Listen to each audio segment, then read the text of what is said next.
আসসালামু আলাইকুম। সবাই কেমন আছেন? আশা রাখি ভালো আছেন। আজ আপনাদেরকে একটি নতুন জনপদের কথা বলবো।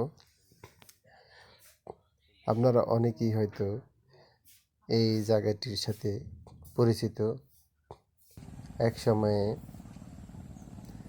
এই জায়গাটি অনেক জনপ্রিয় ছিল। আমি এখন যে ব্রিজটির উপর দাঁড়িয়ে রয়েছি, একটি বড় খালের উপর এই ব্রিজটি অবস্থিত।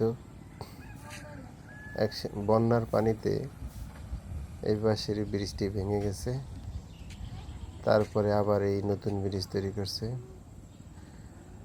এখন খালটি আগে ছোট ছিল, এখন অনেক বড় হয়ে গিয়েছে।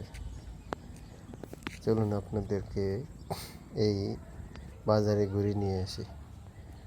এই বাজারটির পাশেই রয়েছে একটি স্কুল।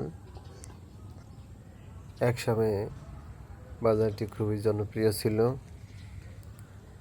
কিন্তু এখন আর সেই অবস্থা নেই। এখন এই বাজারের একটি বিশেষত্ব হয়েছে, বাজারে রয়েছে অনেকগুলো ভাঙতি মালের দোকান।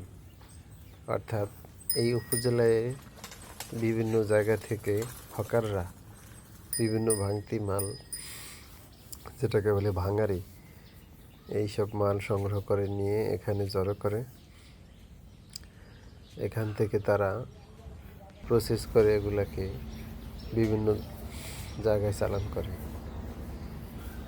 এখন বাজারে তেমন দোকানপাটও নেই, মানুষজন খুবই কম, কেননা এখন বিভিন্ন স্থানে মানুষজন স্থানান্তরিত হয়ে গেছে। এই বাজারে রয়েছে একটি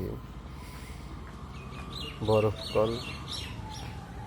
নদী তীরবর্তী এলাকার কারণে এই যে বরফ কলটি, এখানে যে বরফ উৎপাদন হয় সেগুলো মাছ সংগ্রহের জন্য জেলেরা নিয়ে যায়।